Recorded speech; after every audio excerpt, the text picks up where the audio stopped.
বাবা দেখবা কিরকম করে থাকতে হবে।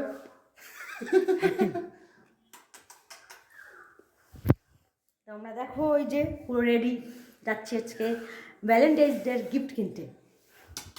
ভিডিওর শুরুতেই কিন্তু বলে দিলাম আমরা কোথায় যাচ্ছি। যেতে যেতে একটা শিমুল ফুল গাছে এত পরিমাণে ফুল ফুটেছে কি বলবো, কিন্তু গাছটা কেটে ফেলেছে। আর এই সময়কার পরিবেশটা এত সুন্দর, এত মনোরম হয় না, মনে হয় কি দু চোখ ভরে দেখি। তারপরে যেইখানে যাওয়ার উদ্দেশ্যে বেরিয়েছিলাম সেইখানে পৌঁছে গেছি, মানে নার্সারিতে। কত রকমের রং বেরঙের ফুল, আমার কিন্তু ফুল ভীষণ ভালো লাগে। এক কথায় বলতে পারো আমি কিন্তু ফুল গাছ প্রেমী। এত রকমের ফুল গাছ দেখে মাথাটা একটু তো খারাপ হয়ে গেছিলোই।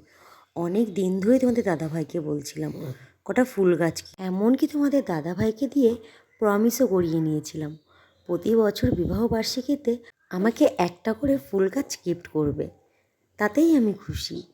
তো বিবাহবার্ষিকীতে ফুল দিয়েছিল, গাছ দেয়নি, সেই কারণে এবার ভ্যালেন্টাইন্স ডেতে আমাকে এটা গিফট করেছে। সবথেকে বড় কথা জানো, এই যে চন্দ্রমল্লিকার গাছগুলো দেখলে নিয়ে এসেছি, এগুলো কিন্তু ফ্রি দিয়েছে।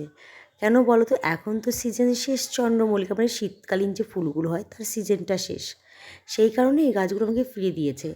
আমি নিয়েছি 3টে জবা, একটা শিমলা মির্চ, আর হচ্ছে বাগানবিলাস। এই যে বাগানবিলাস নামটা শুনলেই কেন জানি না প্রেমে পড়ে যেতে ইচ্ছা করে। এই বছরে ভ্যালেন্টাইন্স ডেতে সব সেরা গিফট হচ্ছে এই ফুল গাছ। আর এই যে ড্রায়ারটা দেখছো, এটা কিন্তু সত্যিই খুব দরকারি ছিল, এটাও কিন্তু ভ্যালেন্টাইন্স ডের গিফট। সঙ্গে আরও আছে, আর এই যে সুন্দর একটা শাড়ি দেখছো, এটাও কিন্তু ভ্যালেন্টাইন্স ডের গিফট।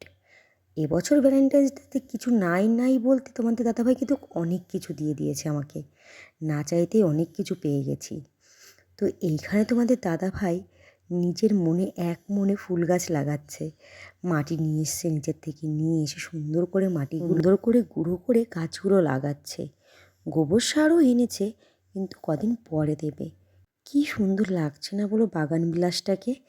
এটা সাদা কালারের কিন্তু লাগছে সবুজ সবুজ। এই বাগান বিলাসটা দেখে তোমাদের দাদাভাই বলল কি রানী কালারের বাগান বিলাসটাও নিয়ে আসবো, খুব ভালো লাগছে। শখ কিন্তু সবারই আছে, কারো কম কারো বেশি, কেউ সময়ের অভাবে শখটা পূরণ করতে পারে না, কেউ আর্থিক অভাবে। আর্থিক অভাব খুব একটা না থাকলেও কিন্তু আমাদের মধ্যে কিন্তু সময়ের অভাবটা বেশিই আছে। তো চলো আর বেশি কথা বলবো না, আজকের ভিডিওটা এই পর্যন্ত।